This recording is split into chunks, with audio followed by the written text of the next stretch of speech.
The sound of splintering wood echoed through the boarding house as Penelope Greene threw herself against the window frame, her fingers bleeding as she clawed at the painted-shut sash. Behind her, heavy footsteps thundered up the stairs, and she knew Marcus Whitmore would break through that locked door any second now. She had said no 100 times, maybe more, but the wealthiest rancher in Superior, Arizona, would not accept rejection from a seamstress who had nothing but her pride and her freedom. It was May of 1882, and the copper mining town of Superior sat in the shadow of the Superstition Mountains like a handful of buildings thrown carelessly into the desert. Penelope had arrived 6 months earlier from St. Louis, following her aunt's deathbed letter that promised work and a fresh start. What she had found instead was a town where powerful men took what they wanted, and Marcus Whitmore wanted her with a determination that had turned from flattery to gifts to threats in the span of 3 months. The door shook violently. Penelope abandoned the window and grabbed her carpet bag from under the narrow bed. She had packed it 2 days ago when Whitmore cornered her outside the general store and told her he would have an answer by week's end. Marriage, he called it, but his eyes held something darker, something that made her skin crawl. She was 22 years old and had watched her mother waste away in a loveless marriage to a man who treated her like property. Penelope would die before she let that become her fate. The door burst open, the lock tearing from the frame. Marcus Whitmore filled the doorway, his expensive suit somehow making him look more predatory rather than civilized. He was 45, handsome in a cold way, with silver threading through his dark hair and eyes like chips of granite. "Running away is not an option I am willing to give you, Penelope," he said, his voice calm in a way that terrified her more than shouting would have. "I have been patient. I have been generous. Now I am done waiting." "I do not love you," Penelope said, backing toward the window. "I will never love you. Why would you want a wife who does not want you?" "Love is a fairy tale for children," Marcus said, stepping into the room. "I want beauty, refinement, and heirs. You will provide all 3. Your feelings on the matter are irrelevant." He reached for her, and Penelope did the only thing she could think of. She threw herself backward through the window, shattering the glass with her shoulders and praying the overhang below would break her fall. The world spun, glass cutting her arms, and then she hit the sloped roof, rolled, and dropped into the dirt alley behind the boarding house. The impact knocked the air from her lungs, but fear pushed her to her feet. She ran. The copper mines created a maze of buildings, equipment sheds, and tailing piles on the eastern edge of town. Penelope knew Marcus would have men searching for her within minutes. He owned half the businesses in Superior and had the sheriff in his pocket. She could not hide in town, could not take the stage because he would check there first. Her only chance was the wilderness, and the thought of the Arizona desert at night made her almost as frightened as the man pursuing her. She had made it to the edge of the mining operations when she heard horses, not just 1 or 2, but several, moving with purpose.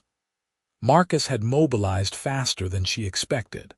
Penelope ducked behind a rusted ore cart, her heart hammering so hard she thought it might burst through her ribs. "Check every building," Marcus's voice carried across the desert air. "She cannot have gotten far. And someone find Jeremiah Cord. I want the best tracker in the territory on this." Penelope's blood turned to ice. She had heard of Jeremiah Cord. Everyone in Arizona territory had. Part Apache, part white, all legend. They said he could track a ghost across solid rock, that he had never lost a trail in his life. If Marcus hired Cord, she had no chance. She waited until the horses moved past her position, then slipped between 2 buildings and headed for the rocky hills beyond town. The sun was setting, painting the desert in shades of orange and red that would have been beautiful if she was not running for her life.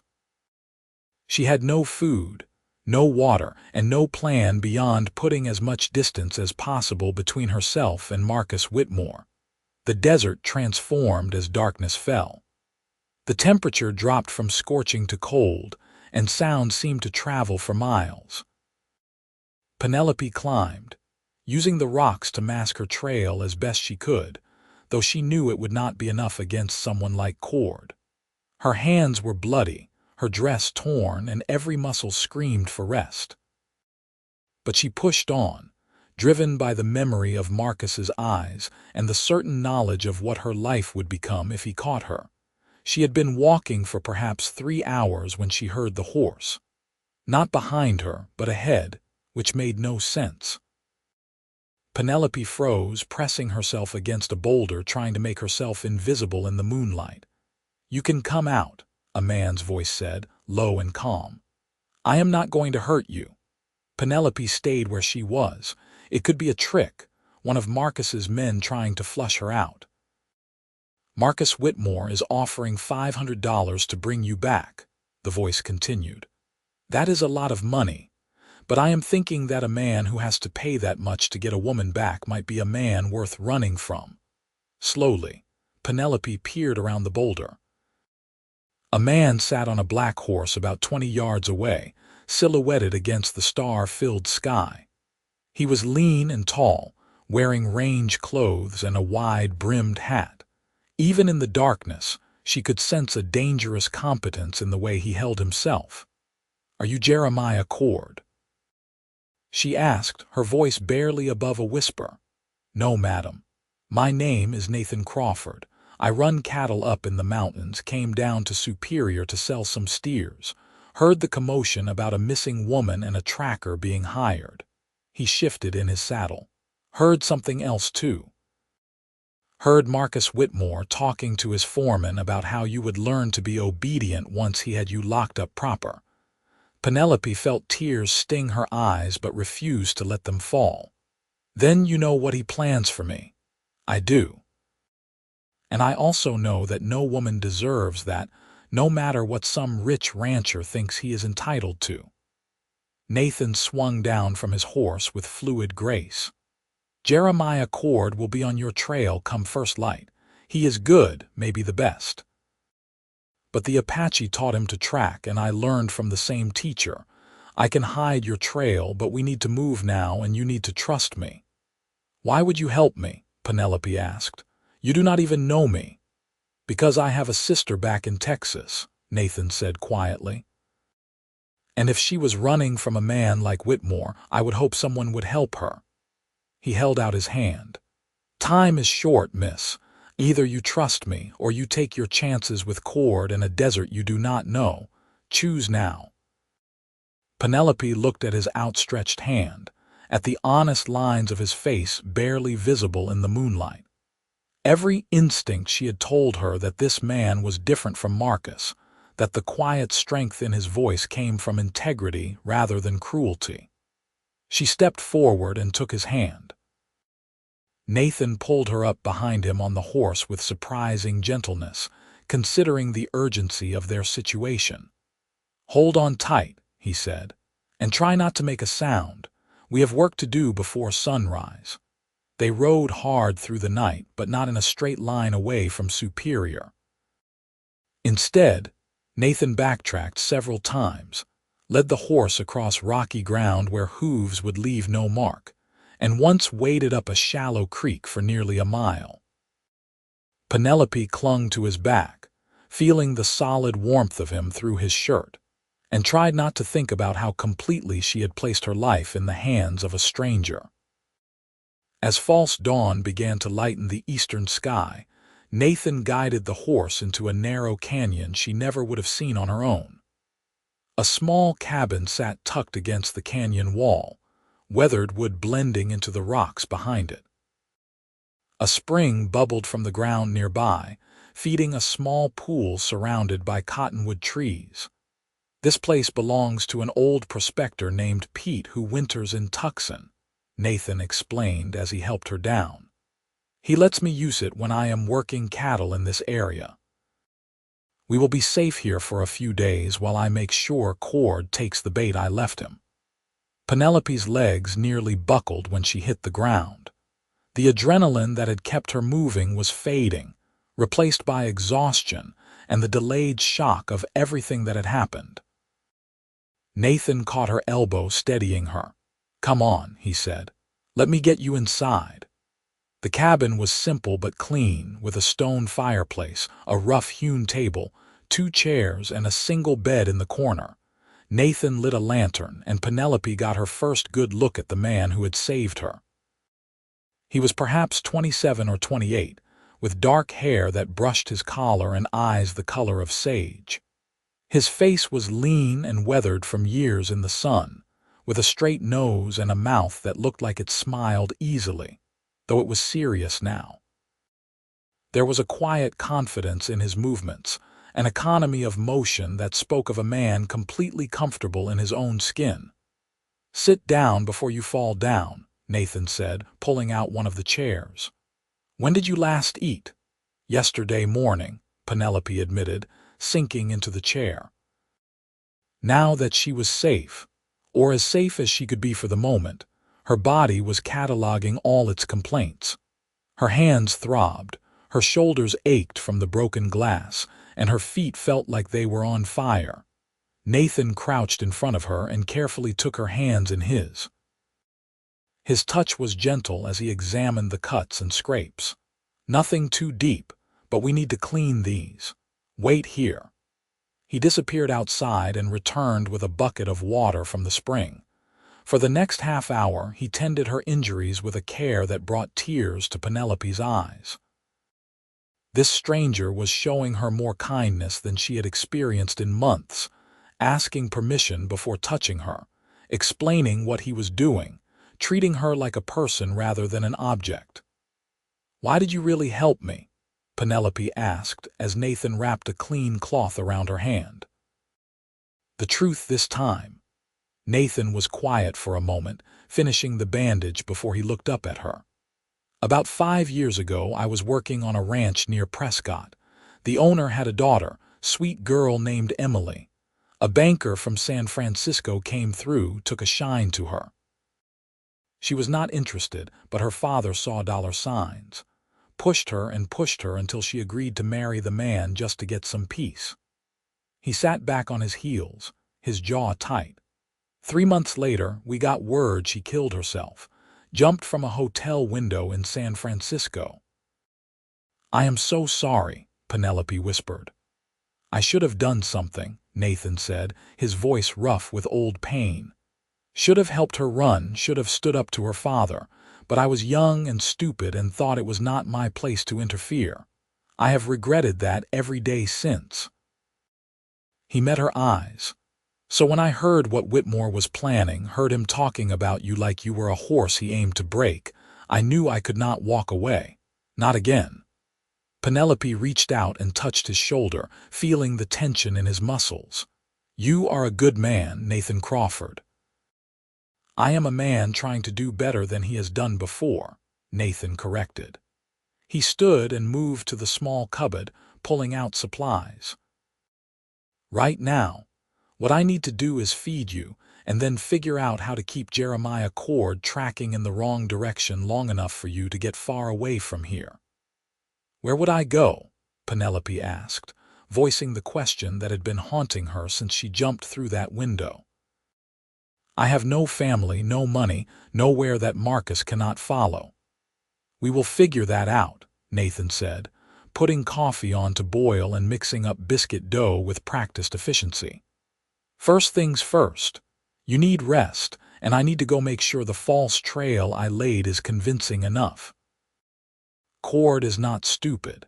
If he smells a setup, he will backtrack and find this place." The thought of Nathan leaving, of being alone even for a few hours, made Penelope's chest tighten with anxiety.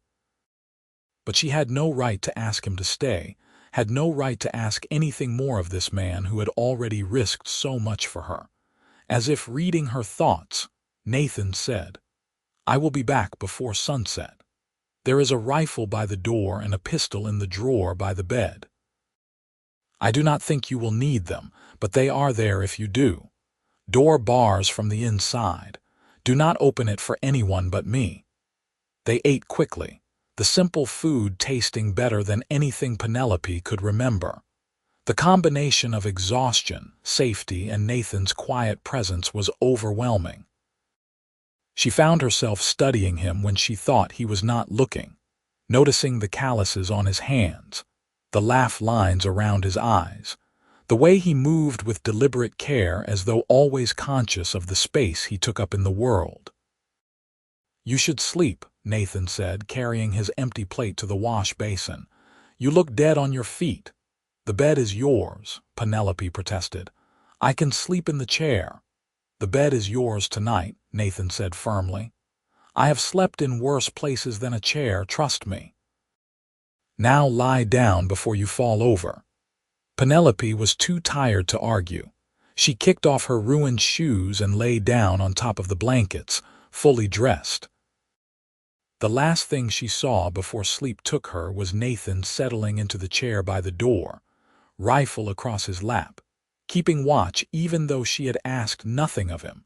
When she woke, the sun was low in the sky and Nathan was gone. For a moment, panic seized her, but then she saw the note on the table weighted down with a smooth river stone. "Had to check the trail, back by dark. There is food in the cupboard, stay inside." The cabin felt very empty without him. Penelope got up, her body stiff and sore, and explored her temporary sanctuary.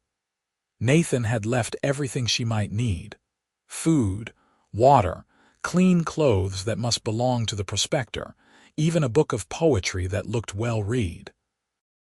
She found the pistol where he said it would be, heavy and cold in her hand.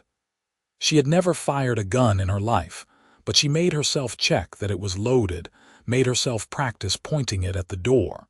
If Marcus's men found her, she would not go quietly. The afternoon crawled by. Penelope washed as best she could with the basin of water, changed into clean clothes that were too large but infinitely better than her torn dress, and tried not to imagine all the things that could be keeping Nathan. What if Cord had caught him helping her? What if Marcus had offered more money, enough to change Nathan's mind? What if he simply decided she was too much trouble and decided not to come back? But as the sun touched the horizon, she heard hoofbeats. Penelope grabbed the pistol and positioned herself behind the door, her heart in her throat. "Penelope, it is Nathan," his voice came from outside. "I am alone." She threw back the bar and pulled open the door, relief flooding through her so strongly she felt dizzy. Nathan stood there dusty and tired, leading his horse, and the smile that crossed his face when he saw her made something flutter in her chest. "You look better," he said, his eyes traveling over her clean face and borrowed clothes. "Pete's old shirt suit you. Did Cord take the bait?" Penelope asked, stepping aside so he could enter. Nathan nodded, moving to the fireplace to stir up the coals. "He is good, I will give him that. But I laid a trail that leads into the superstitions, made it look like you were trying to reach the old stage road to Phoenix. He will follow it for at least 2 days before he realizes it is false. By then, we will have you somewhere safe." "Where is somewhere safe?" Penelope asked.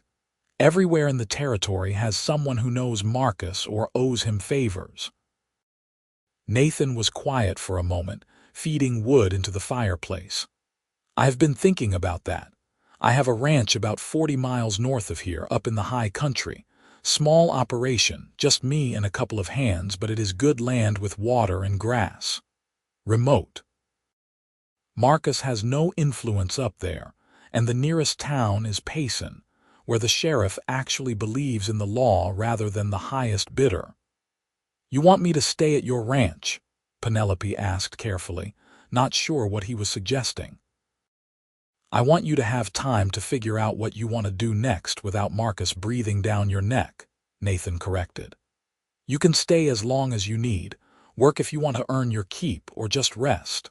No strings, no expectations. I have a foreman named Bill who has a wife, Sarah. She would appreciate female company, and you would have a proper chaperone for propriety's sake. The offer was so generous, so completely without the dark undertones she had learned to expect from men, that Penelope felt her throat tighten. Why are you doing this? Please tell me the truth. Men do not just help women they do not know without wanting something in return. Nathan turned to face her fully, and in the firelight, his expression was open and honest. When I was 12, my mother left my father. It was not common, not acceptable, but she left because he hit her, and one day she realized he was going to start hitting us kids too. She had nowhere to go, no money, no prospects. But a rancher and his wife took us in, let her work in their kitchen, let us kids work in the barns. Gave us a chance to build a new life. They did not want anything except to help someone who needed it. He moved closer, his eyes never leaving hers. My mother used to say that kindness is not kindness if you expect something back. It is just another kind of trade. Real kindness is helping because you can, because it is right, because the world needs more people who do the right thing even when it is hard. He smiled slightly. So no, Penelope, I do not want anything from you. I am offering you a safe place because you need one, and I have one to offer. That is all. Penelope felt something crack open inside her chest, some hard shell of cynicism and fear that had been building since she first realized Marcus would not take no for an answer. I do not know what to say. Say you will come with me to the ranch, Nathan said simply. Say you will give yourself time to heal and decide what you want from your life. That is enough. Yes, Penelope whispered. Yes, I will come with you. They left the canyon before dawn the next morning, taking a route that Nathan said would avoid any chance of crossing Cord's path. The landscape transformed as they climbed, the harsh desert giving way to juniper and pinon, then to ponderosa pine that filled the air with their sweet scent. Nathan pointed out landmarks as they rode, telling her stories about the land, about the cattle operation, about Bill and Sarah, and the two young ranch hands who worked for him. You love it, Penelope said as they paused to water the horse at a mountain stream. The ranch, this life. I can hear it in your voice. I do, Nathan admitted, his eyes scanning the mountains that surrounded them. Took me a long time to find a place that felt like home, but this is it. The land is hard but fair. It does not care who your family is or how much money you have. It only cares if you are willing to work and willing to respect it. It sounds like you are describing how people should be, Penelope said. Nathan looked at her with something warm in his eyes. Maybe I am. They reached the ranch as the sun was setting on their second day of travel. Penelope had built up images in her mind of what to expect, but the reality was better than she had imagined. The main house was built of logs and stone, nestled in a meadow where a creek ran clear and cold. Corrals and outbuildings were well maintained, and cattle dotted the hillsides, fat and healthy. Smoke rose from the chimney, and as they approached, a woman came out onto the porch, shading her eyes. Nathan Crawford, is that you? She called. You were supposed to be back 3 days ago. Bill was about to ride out looking for you. Sorry, Sarah, Nathan called back. I got delayed in Superior. He helped Penelope down from the horse, and she felt every mile of the journey in her stiff muscles. I brought a guest who needs a safe place to stay for a while. Hope that is all right. Sarah was a sturdy woman in her 40s with kind eyes and capable hands. She took one look at Penelope's face and seemed to understand everything without being told. Of course it is all right. Come in, dear. You look like you have had a rough time of it. Within an hour, Penelope found herself bathed, fed, and installed in a small bedroom that Sarah explained was usually kept for Nathan's mother when she visited from Texas. The room was simple but comfortable, with a real bed, a dresser, and a window that looked out over the meadow. "Nathan did not tell me much," Sarah said as she laid out a nightgown. "Just that you needed help and he offered it. That is like him. He has a hero's heart, that one, even if he tries to hide it." "He saved my life," Penelope said quietly. "I do not know if I can ever repay that." "He would not want you to try," Sarah said. "But if you are looking for ways to be useful around here while you stay, I certainly would not turn down help in the kitchen. Cooking for 5 men is no small task." Over the next few weeks, Penelope settled into the rhythm of ranch life. She helped Sarah with cooking and gardening, mended clothes, and slowly felt her body heal from the ordeal of running. But more than her body was healing. The constant anxiety that had been her companion in Superior began to fade. She could breathe without wondering who was watching her. She could walk outside without looking over her shoulder. She could sleep without nightmares of Marcus breaking down her door, and she could watch Nathan work. He was up before dawn every day, working alongside Bill and the 2 hands, moving cattle, mending fences, checking water sources. He was patient with the animals and fair with the men, and Penelope found herself drawn to the window more often than was probably appropriate, watching the easy way he sat a horse, the strength in his shoulders as he lifted hay bales, the smile that transformed his face when he was joking with Bill. "That one is special," Sarah said one afternoon, catching Penelope at the window. "My Bill is a good man, do not get me wrong, but Nathan is cut from different cloth. He sees people, really sees them, you know, and he treats everyone with the same respect, whether they are a ranch hand or a senator." "He told me about Emily," Penelope said. "About why he helped me." Sarah nodded, kneading bread dough with practiced hands. "That nearly broke him, what happened to that girl. He blamed himself for a long time. I think maybe saving you helped him heal a bit too." That evening, after dinner was cleared and Bill and Sarah had retired to their cabin, Penelope found Nathan on the porch, watching the stars come out. She had been working up the courage for days to have this conversation, but it could not be delayed any longer. "I need to talk to you," she said, settling into the chair beside him. "All right," Nathan said, his voice easy and relaxed. "What is on your mind?" "I have been here for 3 weeks," Penelope began, "and in that time Marcus has not found me. Jeremiah Cord has not shown up. I am beginning to think that maybe I really am safe." "You are," Nathan assured her. "I rode into Payson last week, talked to some folks who came through from Superior. Word is Marcus called off the search after Cord lost your trail in the superstitions.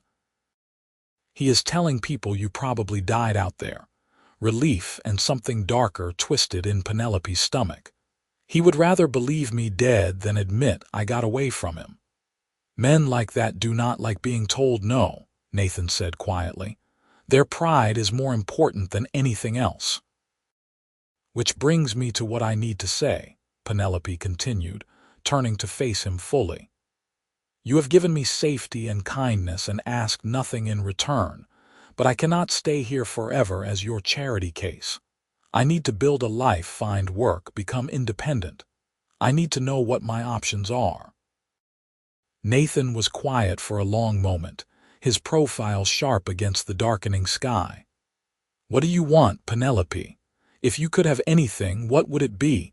The question caught her off guard. No one had ever asked her that before, not really. Her father had decided she should learn sewing. Her aunt had decided she should come to Arizona. Marcus had decided she should marry him, but no one had asked what she wanted. "I want to be free," she said finally. "I want to make my own choices, live my own life.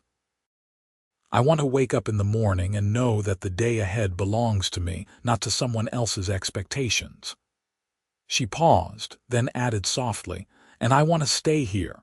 I want to earn my place, contribute something real, but I want to stay. This place feels more like home than anywhere I have ever been." Then stay, Nathan said simply. Sarah can use the help, and we can always use another hand during branding and harvest. It is not charity if you are working. Is that all I am to you? Penelope asked, the question escaping before she could stop it. A worker, a project. Nathan turned to look at her, and even in the dim light she could see the intensity in his eyes. You know that is not all you are. The air between them seemed to thicken, charged with something Penelope had been trying not to name for days. She had been drawn to Nathan from the first moment he offered his hand in the darkness, but she had told herself it was gratitude, circumstance, the natural result of him saving her life. But it was more than that, and she knew it. Then what am I? She whispered. Nathan stood, moving to the porch railing, putting distance between them. You are someone I think about too much, he said, his voice rough. Someone I find excuses to be near. Someone who makes me want things I have no right to want. What things? Penelope stood, moving closer. You have been through hell, Nathan said, gripping the railing. You just escaped a man who wanted to own you. The last thing you need is another man making demands on you, confusing rescue with something else. That is not what this is, Penelope said firmly. She reached out and touched his arm, feeling him tense under her fingers.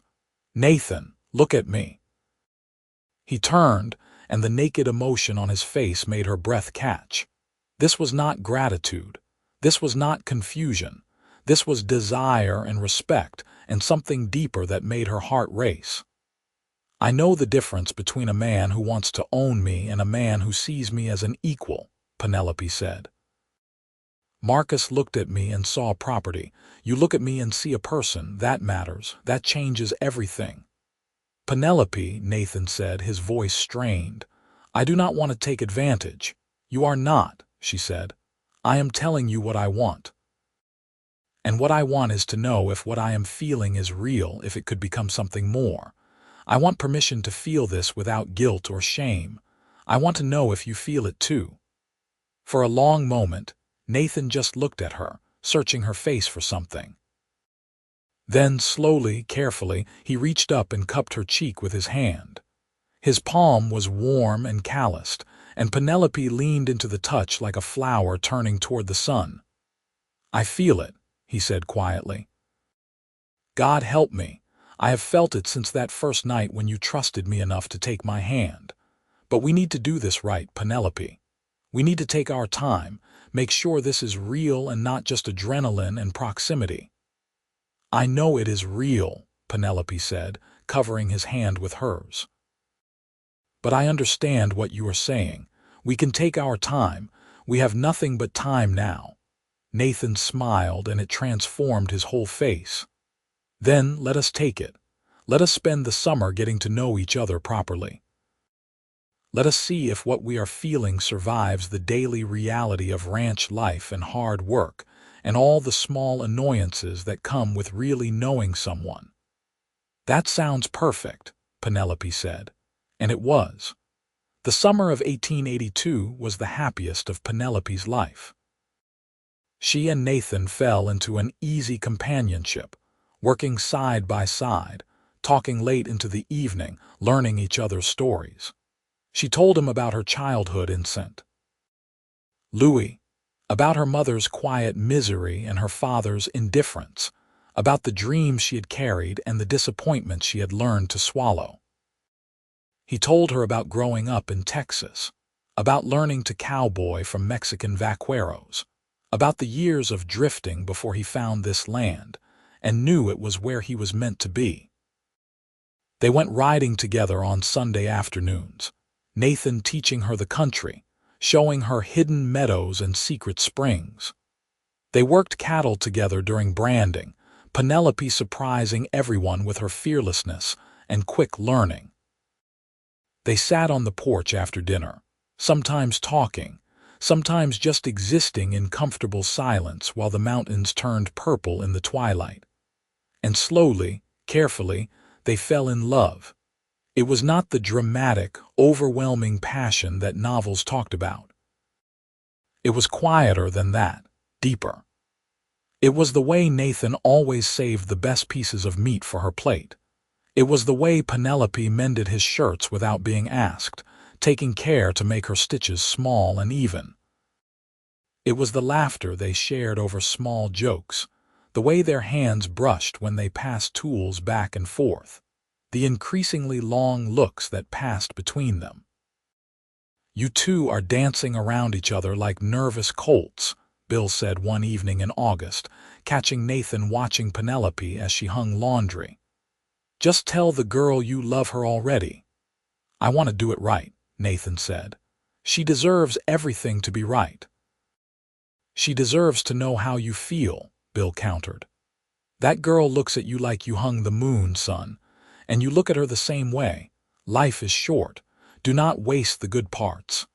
That night, Nathan asked Penelope to take a walk with him after dinner. They followed the creek up into the trees, the evening air cool and sweet with pine. When they reached a small clearing where wildflowers grew thick, Nathan stopped and turned to face her. "I have been thinking about what Bill said," Nathan began. "About how life is short and we should not waste the good parts." "What did Bill say?" Penelope asked, her heart beginning to race. "He said I should tell you how I feel," Nathan said, "and he is right. I have been waiting for the perfect moment, the perfect words, but maybe there is no such thing. Maybe the right time is just when you cannot hold it in anymore." He took both her hands in his grip warm and solid. "I love you, Penelope. I think I have loved you since that night in the desert when you chose to trust me even though you had every reason not to. These past months have been the best of my life. You make everything better just by being in it, and I want more than summer with you. I want everything. I want years and decades and a whole life together." Tears spilled down Penelope's cheeks, but she was smiling. "I love you too. I did not think I was capable of trusting a man again, but you made it so easy. You just kept being kind and patient and good, and somewhere along the way, I stopped being afraid and started hoping." Nathan pulled her close, and when he kissed her, it was gentle and reverent and full of promise. Penelope wrapped her arms around his neck and kissed him back, pouring all her hope and love and gratitude into the connection. This was what she had been missing in her life, what she had not even known she was looking for. Not someone to complete her or possess her, but someone to walk beside her, to respect her, to love her as an equal. When they finally pulled apart, both breathless, Nathan rested his forehead against hers. "Marry me," he said. "Not because you owe me anything or because you need protection, but because you want to build a life with me. Marry me because you love me and I love you and we are better together than apart." "Yes," Penelope said, laughing and crying at the same time. "Yes, absolutely yes." They were married in September, when the aspens turned gold and the air had that crystalline clarity that only comes in mountain autumn. The ceremony took place at the ranch with a traveling preacher officiating. Bill and Sarah stood up with them, and the two ranch hands served as witnesses. Penelope wore a dress Sarah helped her make from blue calico, and Nathan wore his best suit and a wildflower boutonniere that Penelope pinned to his lapel with shaking fingers. There were no fancy decorations, no elaborate feast, no crowd of people they barely knew. There was just two people making promises to each other, while the mountains watched, and the creek sang its eternal song. When the preacher pronounced them husband and wife, Nathan kissed her with a tenderness that made Sarah dab at her eyes with her apron, and Penelope knew she had found the life she was meant to live. The first year of marriage was an education in joy. Penelope discovered that living with someone you loved transformed every mundane task into something meaningful. Cooking breakfast became an act of care. Mending clothes became an expression of devotion. The long winter nights when they sat by the fire, Nathan reading aloud while Penelope sewed, became the foundation of a shared life. There were challenges, of course. The ranch was hard work, and money was often tight. There were harsh storms and sick cattle and equipment that broke at the worst possible times. But they faced everything together, and that made all the difference. In the spring of 1883, Penelope discovered she was pregnant. She told Nathan one evening after dinner, suddenly nervous despite knowing he would be happy. They had talked about children in the abstract, but now it was real, and she found herself wondering if she was ready to be a mother. Nathan's reaction dispelled all her doubts. He picked her up and spun her around, then immediately set her down and apologized for jostling her, then laughed at himself for being ridiculous. His joy was so pure, so uncomplicated, that Penelope found herself laughing with him, her nervousness evaporating. "We are going to have a baby," Nathan kept saying, as if testing the words. "We are going to be parents. Are you ready for that?" Penelope asked. "I am ready for anything as long as you are with me," Nathan said, pulling her close. "We will figure it out together, just like we figure out everything else." Their son was born in January of 1884 during a snowstorm that buried the ranch in 3 feet of white. Sarah served as midwife, and Nathan wore a path in the floorboards pacing while Penelope labored. When he finally heard the baby's first cry, he burst into the bedroom and went straight to Penelope's side, not even looking at the child until he made sure she was all right. "I am fine," Penelope said, exhausted but glowing. "Meet your son." Nathan took the tiny bundle Sarah handed him, and Penelope watched her strong, capable husband become completely undone by a 7-pound infant.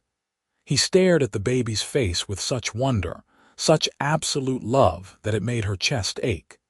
"He is perfect," Nathan whispered. "He is absolutely perfect. What should we name him?" They had discussed names for months, unable to agree, but looking at her husband holding their son, Penelope suddenly knew. "William," she said. "William Nathan Crawford, after the man who told you not to waste the good parts of life." "Bill is going to cry when we tell him," Nathan said, his own eyes suspiciously bright. "Let him," Penelope said, reaching out to touch her son's tiny hand. "We all deserve to cry when we are happy." Little William was an easy baby, sunny and sweet-tempered. Nathan was a devoted father, taking the baby with him whenever he could, rigging up a carrier so William could nap in the shade while Nathan worked. Penelope had worried that motherhood might feel like a trap, but instead, she found it empowering. She was raising a son who would grow up seeing his mother as an equal partner, who would learn from his father that strength and gentleness were not opposites. The years flowed by, marked by the seasons and the rhythms of ranch life. In 1885, they added 100 acres to the ranch, expanding their operation. In 1886, their daughter Clara was born, fierce and determined from her first breath. In 1888, another son arrived, this one named Thomas, who had his father's thoughtful eyes and his mother's stubborn chin. Through it all, Penelope and Nathan's love deepened. It was no longer the new, exciting love of their first year, but something richer and more complex. It was the love of 2 people who had weathered storms together, who had learned each other's weaknesses and chosen to love anyway. It was the love of parents who took turns walking colicky babies at night, who tag-teamed the chaos of raising 3 energetic children, who stole moments alone whenever they could and treasured them. In the summer of 1890, 8 years after Penelope jumped through a window and into Nathan's life, they took a rare trip without the children to check on some cattle in the high meadows. They camped under the stars, and as they lay in their bedrolls, listening to the horses graze nearby, Penelope thought about the girl she had been. "Do you ever think about what your life would be like if you had not helped me?" she asked Nathan. He rolled onto his side to face her, his features barely visible in the starlight. "Sometimes," he admitted, but only to be grateful that I made the right choice. My life would have been emptier without you, lonelier, less full of meaning." "I think about it too," Penelope said. "I think about what would have happened if Marcus had caught me, if you had not been there that night." She shuddered despite the warm air. "I do not think I would have survived it, Nathan. Not really. Even if my body had lived, my spirit would have died." "But he did not catch you," Nathan said firmly. "I was there, and you survived, and you did more than survive. You thrived. You built a life on your own terms." "We built a life," Penelope corrected. "Everything good in my world exists because you gave me the chance to choose it. You gave me my freedom, and then you gave me your love, and those two gifts changed everything." Nathan reached across the space between their bedrolls and took her hand. "You want to know a secret? You gave me the same things. Before you, I was just going through the motions. Working hard, building the ranch, but it all felt kind of hollow.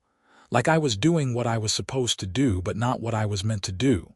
Loving you, building a family with you, that gave my life purpose beyond just surviving or succeeding. So we saved each other," Penelope said softly. "Yeah," Nathan agreed. "I guess we did." They made love under the stars that night, and it was different from the passion of their early days. It was slower, deeper, weighted with years of intimacy and trust. Afterward, as they lay tangled together, Penelope felt a completeness she had never imagined possible. This was what happiness felt like. Not constant excitement or perpetual joy, but this deep contentment, this bone-deep certainty that she was exactly where she was meant to be with exactly the right person. The following spring brought unexpected news. A letter arrived from a lawyer in Phoenix, informing Penelope that her mother's sister, the aunt who had brought her to Arizona, had passed away and left her a small inheritance. It was not a fortune, but it was enough to make improvements to the ranch, maybe buy more breeding stock, expand in ways they had been dreaming about. But more surprising than the money was the second letter, this one from a woman named Julia Whitmore. It took Penelope a moment to place the name, and when she did, her blood ran cold. Julia was Marcus's younger sister. With shaking hands, Penelope opened the letter and read it aloud to Nathan. "Dear Mrs. Crawford, I hope this letter finds you well and that you will forgive the intrusion.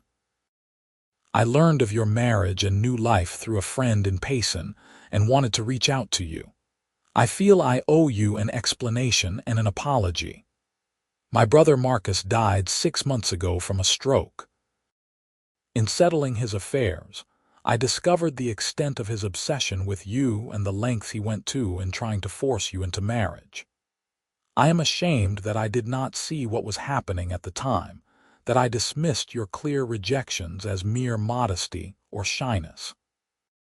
I have since learned that you were not the first woman Marcus pursued inappropriately, and it grieves me that his wealth and influence protected him from consequences for so long. I wanted you to know that you were right to run, and I hope you have found happiness and peace in your new life. If there is anything I can do to make amends for my family's behavior, please do not hesitate to write to me. With sincere regrets, Julia Whitmore." Penelope set down the letter, her hands still shaking. Nathan pulled her into his arms, holding her tight. "He is gone," Nathan said quietly. "He can never hurt you again." "I know," Penelope said, "and I am not sorry he is dead. Is that terrible of me?" "It is honest," Nathan said.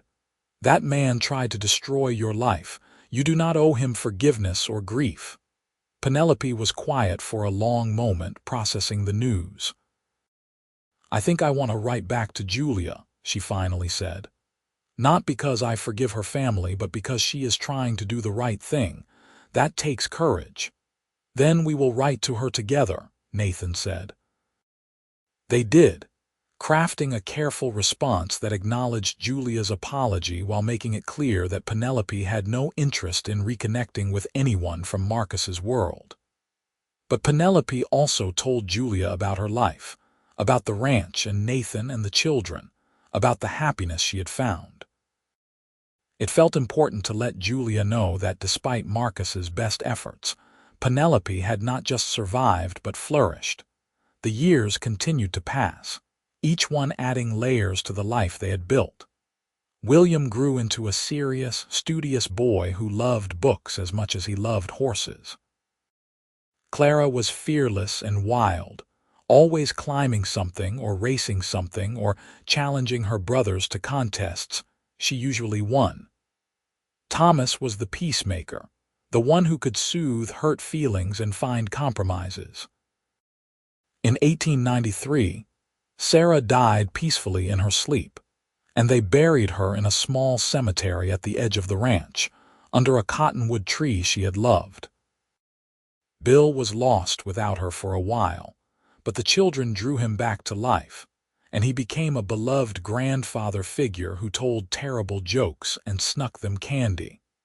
In 1895, Nathan's mother came from Texas for an extended visit and fell in love with the ranch and the mountains. She stayed, taking over the small cabin that Bill had moved out of, claiming she was too old for Texas summers and wanted to spend her remaining years near her grandchildren. The ranch prospered. Nathan's careful management and Penelope's business sense proved to be a winning combination. They were never wealthy in the way Marcus Whitmore had been wealthy, but they were comfortable. They had enough. Their children never went hungry, their cattle were healthy, and every year they were able to put a little more money aside for the future. But more than material success, they had built something rarer, a genuine partnership. They made decisions together, respected each other's opinions, and never let their disagreements fester into resentment. When they fought, which they did occasionally because they were both stubborn and passionate, they fought fair and always made up before bed. They had promised each other that on their wedding night, and they had kept that promise. In 1898, when William was 14, he asked his parents to tell him the full story of how they met. He knew some of it, the sanitized version they had shared when he was younger, but he wanted the truth. Penelope and Nathan looked at each other, communicating silently in the way long-married couples do, and decided he was old enough. They told him everything. About Marcus and the forced courtship, about Penelope's desperate flight, about Nathan hiding her trail from Jeremiah Cord. They told him about the summer they fell in love and the choice they made to build a life together. William listened with wide eyes, and when they finished, he was quiet for a long time. "You were really brave, Ma," he finally said. "Both of you were." "We were desperate," Penelope corrected gently. "Bravery is choosing to do the right thing even when you are afraid. Desperation is doing what you must because there is no other choice." "But you could have chosen differently," William argued. "Pa could have taken Mr. Whitmore's money and turned you in. You could have given up in the desert. There were lots of moments where you chose to keep fighting. That is brave." Nathan reached over and ruffled his son's hair. "When did you get so wise?" "I had good teachers," William said simply. That conversation became a turning point. They decided to be more open with all three children about their past, age appropriately but honestly. They wanted their children to understand that life did not always go according to plan, that sometimes you had to fight for your freedom and your happiness, and that love was not about grand gestures, but about daily choices to respect and support each other. Clara, predictably, was fascinated by the dramatic elements and asked a million questions about tracking and trails and how to disappear in the wilderness. Thomas, equally predictably, wanted to know how they had managed their feelings during that uncertain time, how they had known their love was real. Penelope and Nathan answered every question as honestly as they could, and in doing so, deepened their children's understanding of them as people rather than just parents. In 1901, William left for college in Tucson, the first Crawford to pursue higher education.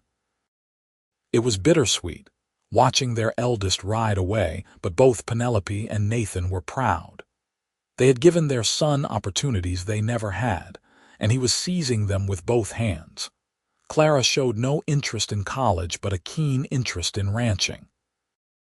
At 16, she could rope and brand as well as any hand, and she had a natural instinct for cattle and horses that made Nathan beam with pride. She announced that she intended to run the ranch someday, and neither parent doubted she would. Thomas remained the mystery, interested in everything but committed to nothing. He drew beautifully, wrote poetry, helped with the animals, and talked about maybe becoming a veterinarian or maybe a teacher or maybe just a cowboy.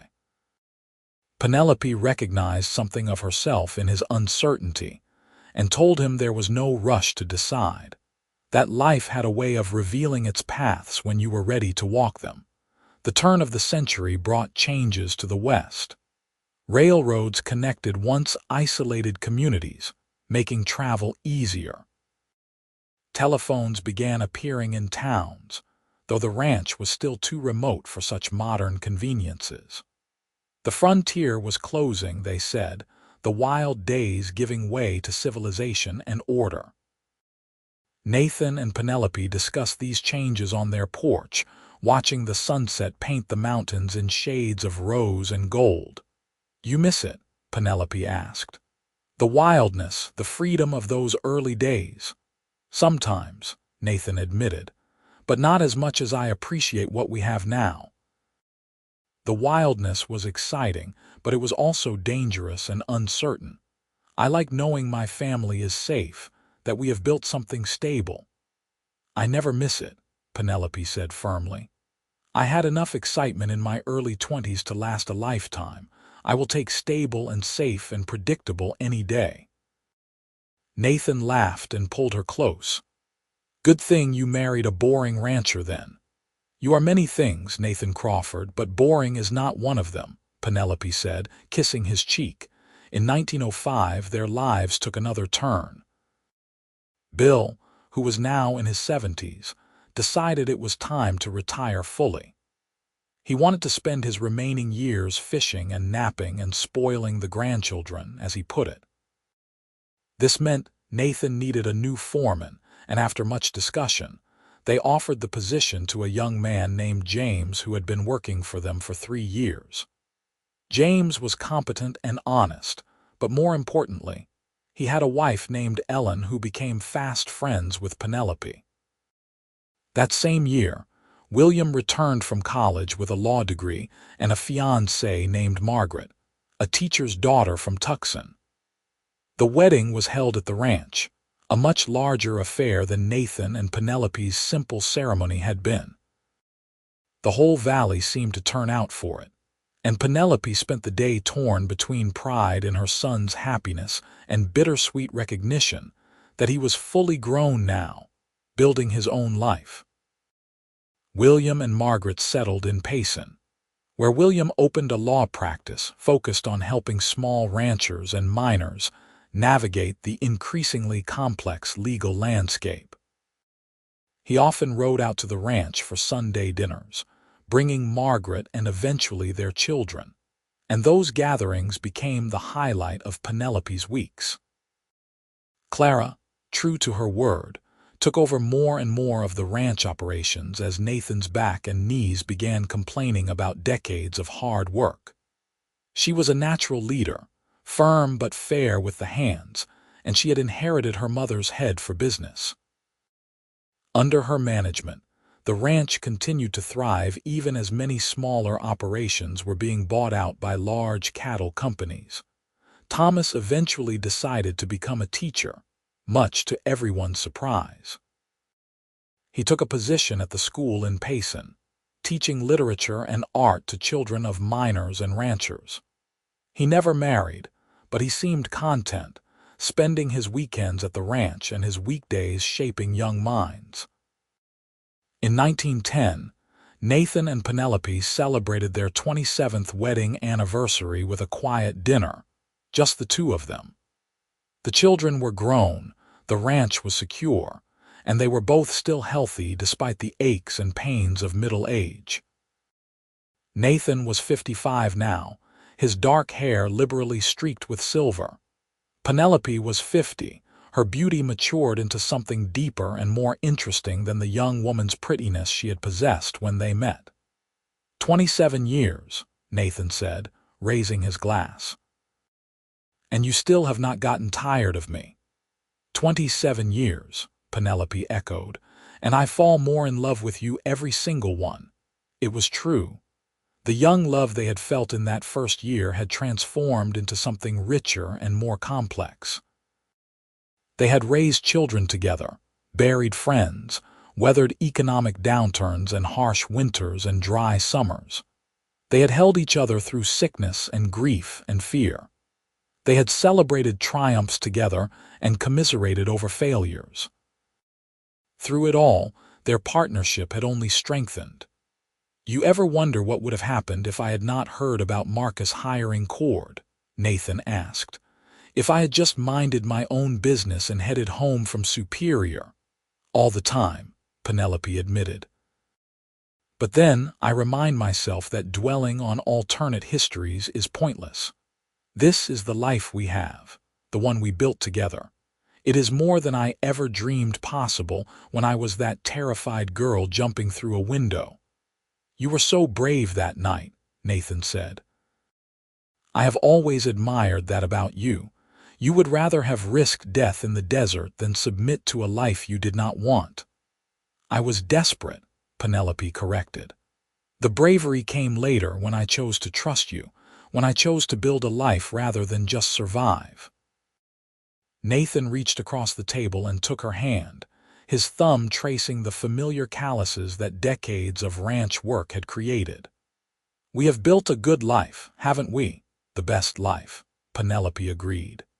In 1912, they welcomed their first great-grandchild, William and Margaret's grandson.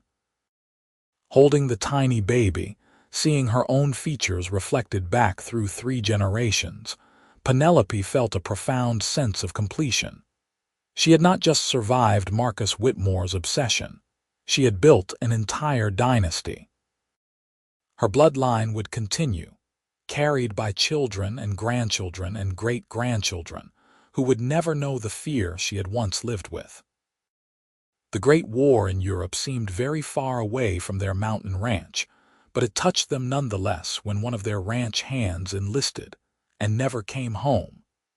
They mourned with his family and added his name to the small cemetery where Sarah rested. The world was changing in ways both good and bad, but the ranch remained a constant, a solid anchor in uncertain times. In 1918, the Spanish flu swept through Arizona. They quarantined the ranch, allowing no visitors and making no trips to town. The isolation was difficult, especially for Penelope, who worried constantly about William and Thomas and their families in Payson. But Nathan's mother had lived through cholera epidemics in Texas and knew the importance of strict quarantine. They survived the flu without losing anyone, though the months of isolation were challenging. As the years passed, Nathan and Penelope settled into the quiet rhythms of age. They spent their days working less and observing more, taking pride in Clara's competent management of the ranch, in William's success as a lawyer, in Thomas's impact on his students. They had achieved what few people ever did. They had built something lasting, something that would outlive them. In the spring of 1920, on a morning that dawned clear and beautiful, Penelope woke early and lay watching Nathan sleep. He was 65 now, his face deeply lined but still handsome to her eyes. His hair was pure silver, and he moved more slowly than he used to, but he was still strong, still vital, still her Nathan. He woke to find her watching him and smiled. "What are you thinking about?" "Everything," Penelope said. "Our whole life together. How it started with me running and you hiding my trail, how it became this." She gestured to encompass the bedroom, the ranch, the life they had built. "How we got from that desperate night to this peaceful morning. One day at a time," Nathan said, pulling her close. "One choice at a time. Every day I chose you and you chose me, and all those choices added up to this." "I would choose you again," Penelope said. "Every time, in every life, I would choose you. And I would always come find you," Nathan replied. "Always hide your trail, always give you a safe place to land." They lay together as the sun rose, two people who had beaten the odds and built a love that lasted. Outside their window, the ranch came to life. Clara was already in the corrals, checking on a mare about to foal. James was organizing the day's work with the hands. In Payson, William was preparing for a case and Thomas was grading papers. Their grandchildren were growing, their great-grandchildren thriving. All because one night in 1882, a terrified woman chose to run rather than submit, and a cowboy chose to hide her trail rather than collect a reward. Two people making choices that changed the trajectory of their entire lives, creating ripples that spread out through generations. As they aged into their 70s, Nathan and Penelope became the heart of an expanding family. The ranch hosted gatherings for birthdays, holidays, and ordinary Sundays when everyone wanted an excuse to come home.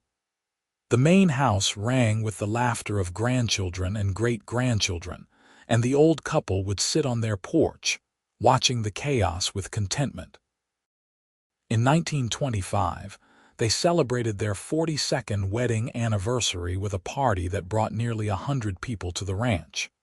Children played in the creek, adults danced to fiddle music, and as the sun set, William stood up to give a toast.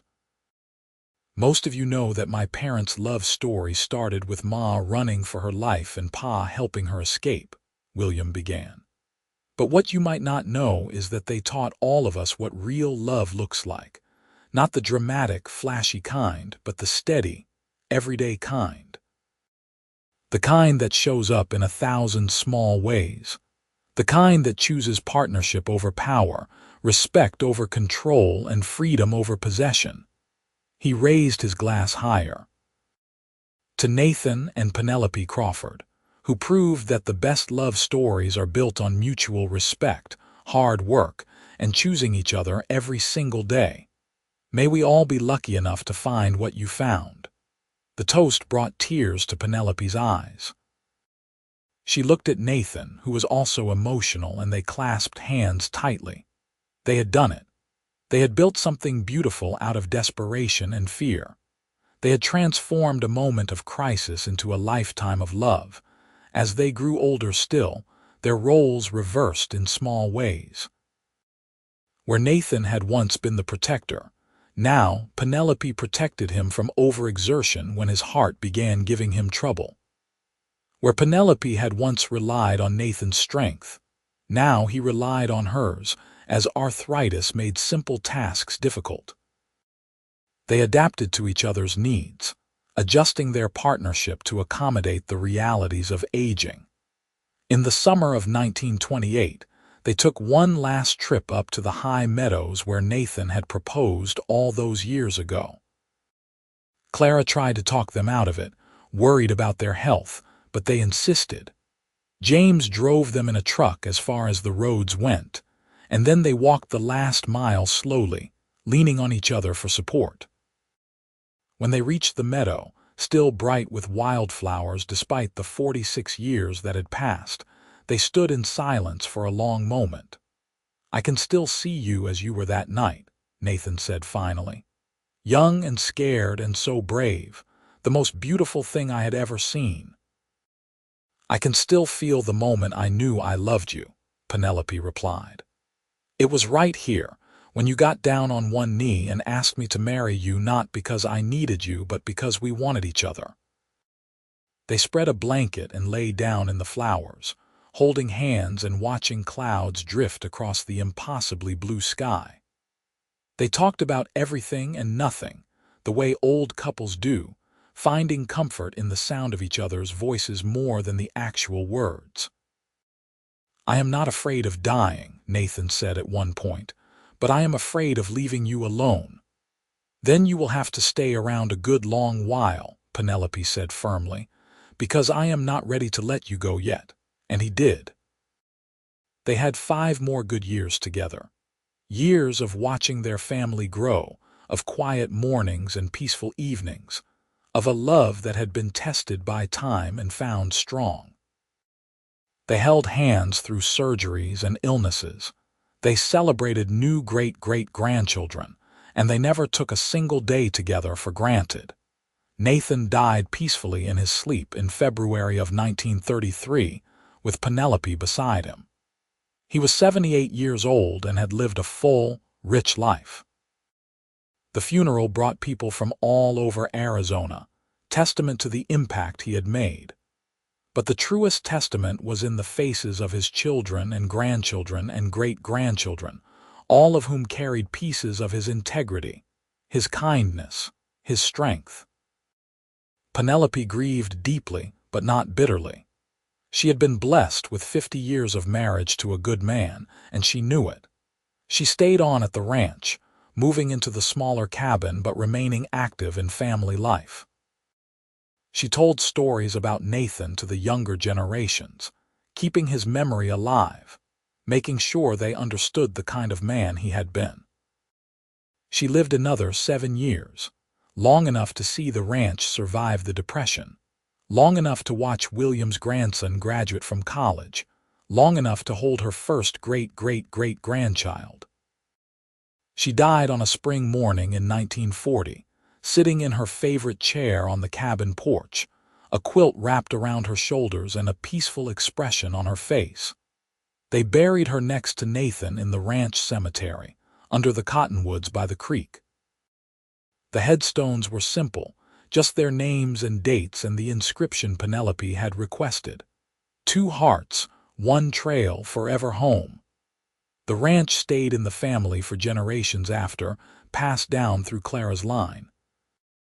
The main house was expanded and modernized, but the original cabin was preserved as a kind of shrine. The story of Nathan and Penelope became family legend, told and retold, embellished in some versions but always true in its core. A woman who ran for her freedom and a cowboy who helped her find it, and the love that grew from that desperate beginning into something enduring.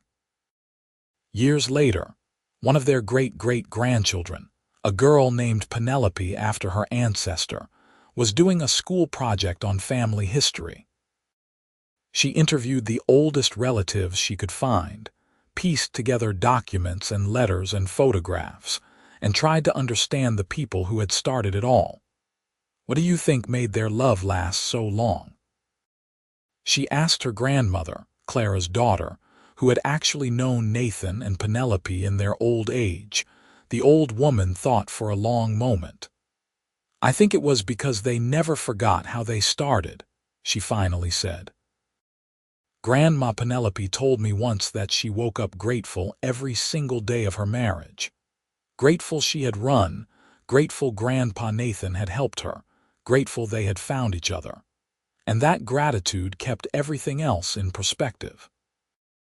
When they fought or disagreed or hurt each other the way married people sometimes do, they always remembered that they had chosen this life together, that they were partners who had saved each other in the most fundamental way." She smiled, her eyes distant with memory. And Grandpa Nathan was the same. He told me once, near the end, that loving Grandma Penelope had been the easiest and the best thing he had ever done. That every choice he made after meeting her was measured against whether it would make her happy, whether it would honor the trust she had placed in him. He said real love was not about grand gestures, but about showing up every day with respect and care and commitment to each other's well-being. Young Penelope wrote all this down carefully, then asked one more question. "Do you think they were happy?" "Oh yes," her grandmother said with certainty. "They had hard times, of course. Life is never easy, But through it all they had each other, and that made everything bearable. They built a life based on mutual respect and genuine partnership, and that foundation held strong through everything life threw at them. So yes, I would say they were very happy indeed. And they were. Despite the frightening beginning, despite the odds stacked against them, despite coming from desperate circumstances that could have broken them, Nathan and Penelope Crawford built a love story for the ages. It was not the kind of story that made headlines or inspired songs. It was quieter than that, deeper. It was the story of two people who chose each other every day for 50 years, who built a family and a legacy and a life that mattered. In the end, that night in the desert when a terrified woman took a stranger's hand and trusted him to lead her to safety, became the foundation for something beautiful. Nathan kept his promise to hide her trail, but more than that, he helped her build a new one. A trail that led not to escape but to home, not to mere survival but to joy, not to loneliness but to a love that lasted lifetimes.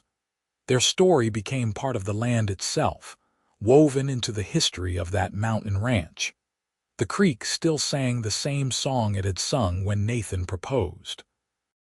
The meadow still bloomed with wildflowers each summer. The mountains still stood watch over the valley, solid and eternal. And somewhere in all of it, in the wind through the pines and the call of the hawks and the laughter of children playing by the water, the spirits of Nathan and Penelope endured, forever intertwined, forever home, forever proof that sometimes the best love stories start with someone brave enough to run and someone kind enough to help them escape.